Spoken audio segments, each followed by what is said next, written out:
You know, guys, I always talk about Romania, but I never mentioned much, if anything, about my home, South Africa. Maybe it's time for a little video about it? Won't it cause drama due to its racial sensitivity? I won't be mentioning anything about the racial divide or the politics surrounding the country. That's not the kind of content I want to showcase here. So if any of you were hoping for a race war spiel, that's not gonna happen. Well, what is there then that you can share? Many other things. So hey, hello there, gang. I'm Choco, that's Advocate, and you'll see some OCs pop in too for their interaction. So yay, it's gonna be a fun one. For the folks here who don't know, I'm Afrikaans.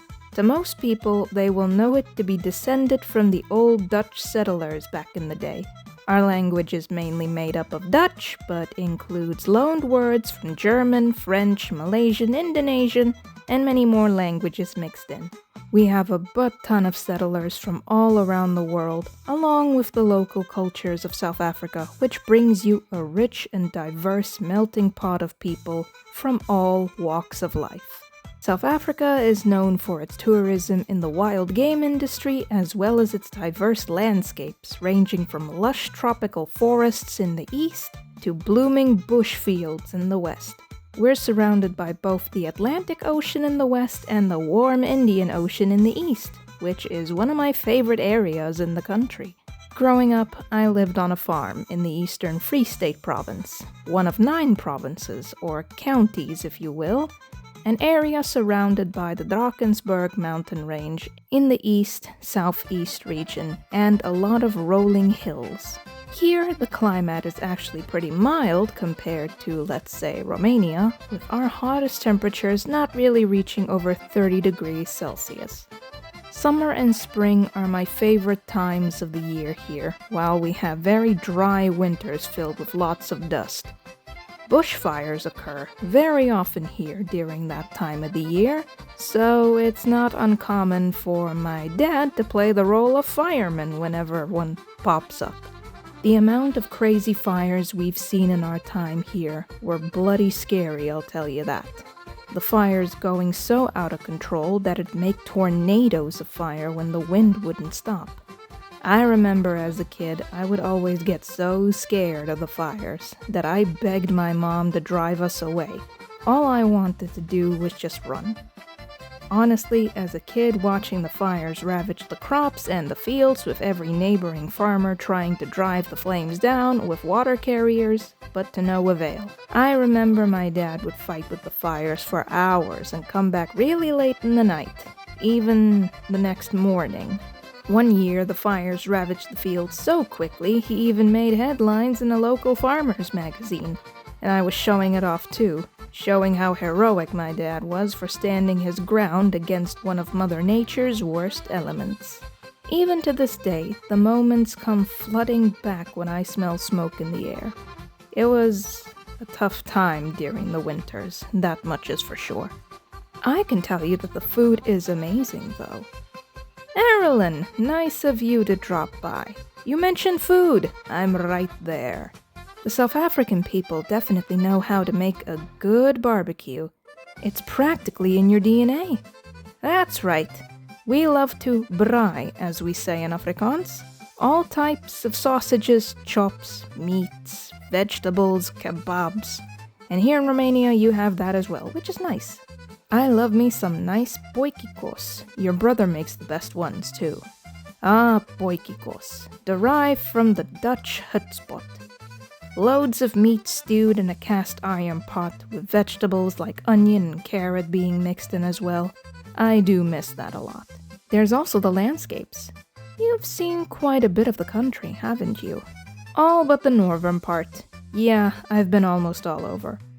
One of my most memorable journeys was when I went on the Cape tour with my class in the 5th year of school.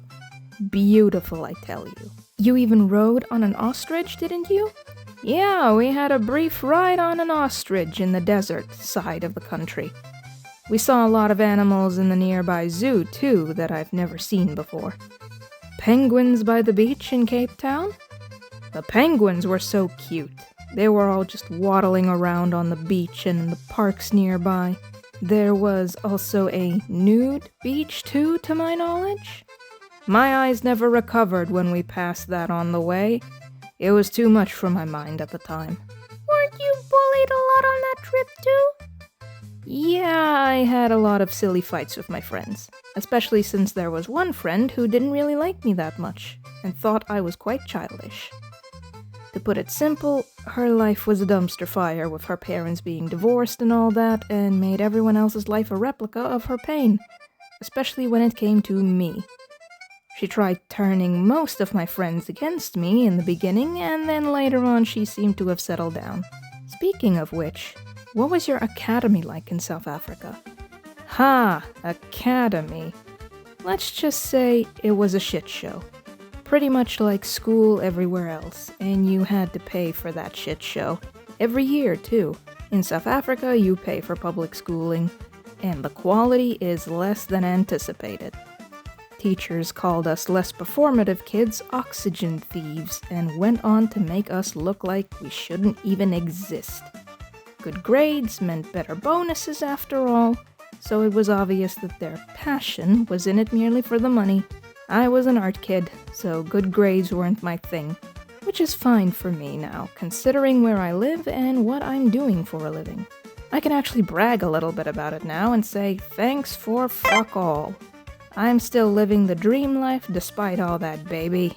It's also less dangerous in Romania than South Africa, right? Oh yes, the safety factor is number one. I don't have to worry about being kidnapped, stalked, or assaulted anymore. South Africa is a beautiful country, but it is a dangerous one for a reason. Women especially are at a great risk, and having lived on the farm out in the rural areas made that risk greater as well. It's just how it is over there. You can't really go and explore the country without having your guard up. And I have to say this to anyone who wants to set foot in South Africa. You need eyes behind your head, because that place is not for the faint of heart. It takes balls to step off of a plane there, so make sure you're prepared. And that's what I have to share about my home country, folks.